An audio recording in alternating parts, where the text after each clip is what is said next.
Good morning students, myself Kothi Chalak. Today I am going to start your math subject in standard 4th. Your chapter 4th is tick tick tick. तो last video में हमने page number exercise में question 14 तक देखा था. आज देखेंगे question 15. तो उसके पहले एक बार फिर से क्वेश्चन 14 देख लो कि क्या है उसमें. कि look around you and list the activities that take about 1 hour to complete. के ऐसी एक्टिविटीज़ का लिस्ट बनाना है कि जो 1 hour में कंप्लीट होती है. तो देखते हैं list of some common activities which take about 1 hour to complete करने में कितना टाइम लगता है 1 hour. तो फर्स्ट है, टोटल कितनी दी है 5. देखते हैं फर्स्ट नंबर की क्या है कि going to the temple and coming back. Temple जाते हैं एंड बैक आने में 1 hour जितना टाइम लगता है. सेकंड नंबर का है क्लीनिंग ऑफ हाउस को क्लीनिंग करने के लिए भी इतना टाइम लगता है 1 hour जितना. And 3 completing 1 small chapter of math. तो मैथ का कोई 1 small यानी कि स्मॉल चैप्टर कंप्लीट करने में भी एटलीस्ट कितना टाइम लगता है 1 hour. फोर्थ नंबर का है preparing of breakfast by my mother. मेरी मदर ब्रेकफास्ट प्रिपेयर करती है तो उसमें भी कितना टाइम लगता है 1 hour जितना. एंड फिफ्थ नंबर का है कि drawing a picture in my drawing book में पिक्चर ड्रॉ करने के लिए भी कितना टाइम लगता है. तो उसमें भी 1 hour जितना टाइम लगता है. 15 नंबर का क्वेश्चन है कि how long does it take to cook dinner at home. तो क्या है उसमें more than an hour, less than an hour. आपको क्वेश्चन है कि तो आंसर देखते हैं. It takes a bit more than an hour. 16 number का क्वेश्चन है कि ask your father if he can cook as fast as your mother does. Yes और नो. क्या करना है, किसको पूछना है, आपके फादर को कि ask your father if he can cook as fast as your mother से फास्ट खाना पका सकता है. तो क्या आएगा no.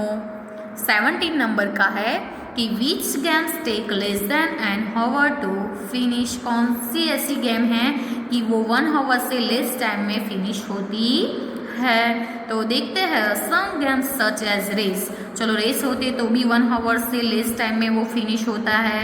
High jump, long jump, relay race, swimming etcetera take less than an hour to finish. 18 number का क्वेश्चन है. तो क्या है कि how long does a football match take.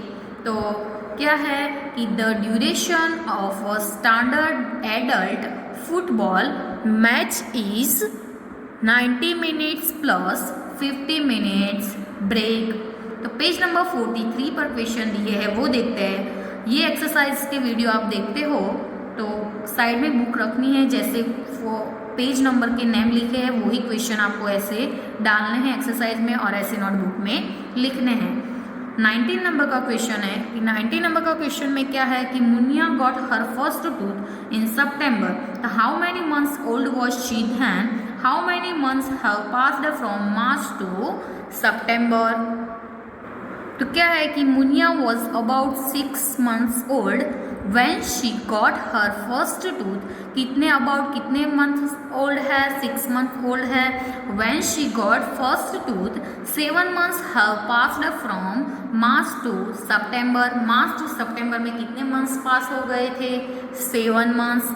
20 number का क्वेश्चन है कि how old was Muniya when. First है उसमें ए नंबर के है शी फर्स्ट सेटअप. तो क्या था उसका आंसर. ये क्वेश्चन हमने चैप्टर में भी देखा था कि मुनिया वॉज 8 months ओल्ड. कितनी ओल्ड थी 8 months when she setup first. जब वो फर्स्ट सेटअप हुई थी तब. बी नंबर का क्वेश्चन है. तो बी नंबर के क्वेश्चन में क्या है कि she got her first tooth. तो क्या आएगा Muniya was about 6 months old. She got her first tooth. 21 number का क्वेश्चन है. तो 21 नंबर के क्वेश्चन में क्या है कि what did she do first. तो क्या है ए वॉकिंग, ईटिंग, बनाना. तो क्या आएगा तो ईटिंग अ बनाना। फर्स्ट है ट्रैवलिंग एंड स्टैंडिंग, तो उसमें क्या आएगी? ट्रैवलिंग। पेज नंबर 44 पर है 22 नंबर का कि note the difference between Muniya and Rani's puppy का डिफरेंस लिखना है। तो difference between Muniya's and Rani's puppy का देखते हैं हम डिफरेंस। एक्शंस है, फर्स्ट क्या है कि स्टार्टेड वॉकिंग, सेकंड नंबर का क्या है took food first time, and third number का है गॉड फर्स्ट टूथ। आप ऐसे कॉलम में भी लिख सकते हो। तो मुनिया की एज कितनी थी स्टार्टेड वॉकिंग, तो उसकी एज मुनिया की कितनी थी after 11 months of her birth, उसके बर्थ के आफ्टर 11 मंथ्स। रानी पप्पी की एज कितनी थी वो टाइम पर, तो after 1 month of its birth. चलो सेकंड नंबर का है कि टूक फूड फर्स्ट टाइम, कब फर्स्ट टाइम फूड टुक किया था, तो 6 मंथ। मुनिया की एज कितनी थी 6 मंथ आफ्टर हर बर्थ, उसके बर्थ के आफ्टर कितने मंथ्स 6 मंथ। और रानीस पप्पी की एज कितनी थी, तो after 3 weeks of its birth, उसके बर्थ के after 3 weeks. God first tooth, तो उसमें क्या था कि 6 मंथ आफ्टर हर बर्थ, उसके बर्थ के after 6 month. And Rani's puppy का कितना था after 3 weeks of its birth. Page number 45, तो पेज नंबर 45 पर है 23 नंबर का क्वेश्चन कि do all animal grow at the same speed, सारे एनिमल सेम स्पीड में ग्रो होते हैं, तो no, all animals do not grow at the same speed, सारे एनिमल्स की स्पीड ग्रो होने में एक जैसी नहीं होती। 24 नंबर का क्वेश्चन है कि find about the growth of, a है अ हैन, बी है अ काउ, सी है अ बर्ड। तो देखते हैं कि this animals grow in the following order, क्या है a bird, a Hahn and क्या आएगा उसके बाद अ काउ। 25 नंबर का है कि draw pictures of the baby animals and the big animal, baby and big के ऐसे पिक्चर्स ड्रॉ करने हैं, ठीक है। 26 नंबर का है कि here are the pictures of grandfathers posing for a photograph, who looks the oldest of you. तो आपको देखना है कि पेज नंबर 45 पर वो पिक्चर दिया है, तो क्या आएगा उसका answer Rani's grand father. 27 number का क्वेश्चन है कि how much older is Appu's grandfather than Rani's grandfather, Rani's grandfather से अपूज ग्रैंडफादर कितने ओल्डर है। तो देखते हैं कि age of elephant Appu's grandfather, तो चलो एलिफेंट अपूज ग्रैंडफादर की एज कितनी थी, ये क्वेश्चन आपको अच्छे से समझना है कि age of elephant Appu's grandfather, age of elephant Appu's grandfather की एज कितनी थी 95 ईयर्स। एंड सेकंड है कि एज ऑफ रानीस ग्रैंडफादर, क्या है रानीस ग्रैंडफादर, तो उसका आपको टाइम देखना है, तो ये कितना था अपूज की ग्रैंडफादर का 95 ईयर्स एंड रानीस ग्रैंडफादर की कितनी है 70 ईयर्स।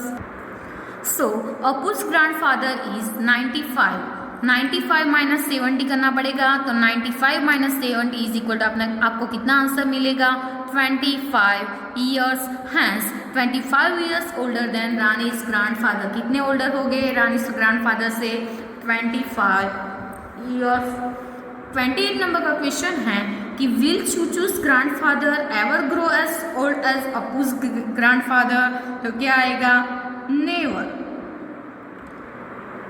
29 कि how much younger is Chuchu's rat's grandfather than Rani's grandfather, तो देखते हैं कि age of Rani's grandfather, Rani's की ग्रैंडफादर की एज कितनी थी 70 years. And age of Chuchu rat's grandfather, Chuchu rat's grandfather की एज कितनी है 2 ईयर्स। दोनों का आपको डिफरेंस फाइंड आउट करना है, तो डिफरेंस है 70 माइनस 2, तो 70 माइनस 2 करोगे तो आंसर कितना आएगा 68 ईयर्स। तो क्या लिखेंगे हम? Hence Chuchu's rat's grandfather is 68 years younger than Rani's grandfather. Rani's grandfather से चूचूस ग्रैंडफादर कितने ईयर्स यंगर है? 68 ईयर्स। पेज नंबर 47 पर है 30 नंबर का क्वेश्चन कि how long did it letter to reach from Ajmer to Nagpur. Ajmer से नागपुर कितना रीच है? तो Atif wrote letter on 1 May 2006 from Ajmer and Shobhana got this letter। उसने कब गॉट किया था? तो 6 May 2006 in Nagpur. Therefore it took 5 days to reach from Ajmer to Nagpur. कितना टाइम लगा? 5 days। 31 है रीच होने में कितने डेज लगा? तो 5 days। 31 नंबर का क्वेश्चन है कि how many days will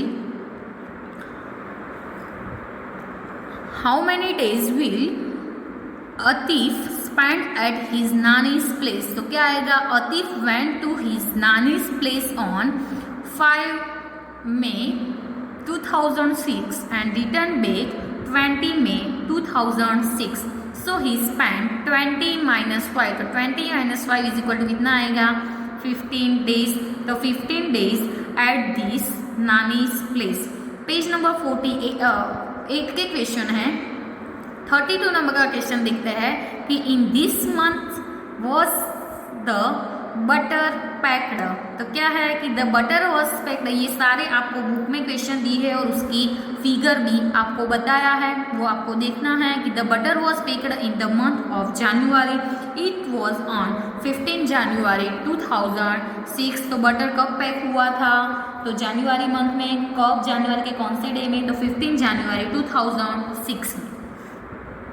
33 number का क्वेश्चन है कि which month will it be 180 days after 15 January 2006। तो we will calculate the days from 16 January 2006 से हम काउंट करेंगे। तो फ्रॉम 16 जनवरी 2006 टू 31 जनवरी 2006 के डेज काउंट करेंगे तो कितने डेज मिलेंगे? 16 days. And from 1 February 2006 to 28 February 2006। तो 1 फरवरी से 28 फरवरी के कितने डेज हो गए? 20 डेज। वो तो जनरली आपको काउंट करने का आता ही है। 1 मार्च से 31 मार्च के, चलो 1 मार्च से 31 मार्च के कितने डेज हो गए? 31 डेज। फ्रॉम 1 अप्रैल 2006 टू 13 अप्रैल 2006। तो 1 to 30 तो कितने आएंगे? 30 डेज। फ्रॉम 1 मई 2006 टू 31 मई 2006 के कितने आएंगे? 1 मई से 31 मई तो 31 डेज।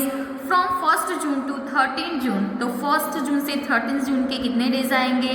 30 डेज। तो टोटल हम काउंट करते हैं तो कितने डेज से? 16 plus 28 plus 31 plus 30 plus 31 plus 30। तो टोटल डेज काउंट करेंगे तो हमें कितना आंसर मिलेगा? 166 डेज। कितने आएंगे? 166 डेज। तो नाउ 180 माइनस 166 टोटल कितने थे? 180 डेज। तो 180 डेज में से टोटल हमें कितना मिला? 166। तो 180 में से 166 को हमें क्या करना पड़ेगा? माइनस करना पड़ेगा। तो now 180 minus 166 is equal to क्या आएगा आंसर? 14 डेज। तो left to be completed in 180 days। So 40 days will be completed on 14th August 2006। Hence, in the month of August on 14, the 180 days will be completed after packing date। 34 number का है कि S Chandran eat on 15 May 2006। तो आपको question पूछा है तो yes, because 15 May 2006 fall before कब? 14th August 2006। 35 number का क्वेश्चन है कि do you ever check the date of packing of thing you buy. यानी कि आप कोई भी थिंग्स यानी कि कोई चीज़ बाय करने यानी कि खरीदने के लिए शॉप पर जाते हो तो आपने कभी चेक की है पैकिंग की डेट? तो yes, I check the date of packing of thing before brought it. कोई भी थिंग को ब्रॉट यानी कि खरीदते हैं उसके पहले हम चेक करते हैं उसकी डेट, पैकिंग डेट चेक करते हैं। 36 है, have you seen medicines which have the expiry date written on them, it tells you after which date it is unsafe to take the medicine। तो क्या है कि yes, I saw medicines which have the expiry date written on them, it is safe to take those medicines before expiry date। तो चलो medicine में भी expiry date होती है। उसके बाद है लास्ट में फाइंड आउट, तो 37 पर है, 37 नंबर का क्वेश्चन है कि which are the other things that come with an expiry date. तो expiry date is written on all medicine में एक्सपायरी डेट तो लिखी होती है। 38 नंबर का क्वेश्चन है कि what month and year is written as 7 divides 5, तो 7 तो क्या आता है, दिस स्टैंड्स फॉर यानी 7 यानी कि जुलाई 2005, 7 मंथ यानी कि कौन सा मंथ आएगा, जुलाई, एंड 5 यानी कि 2005। 39 नंबर का क्वेश्चन है, would it be safe to take she course in September 2005, as we saw July 2005 is the expiry date written on the poster in the example given above, so it is not safe to take this medicine in September 2005। तो इधर आपकी exercise क्या होती है, खत्म होती है, टिक टिक टिक वाला चैप्टर इधर खत्म होता है।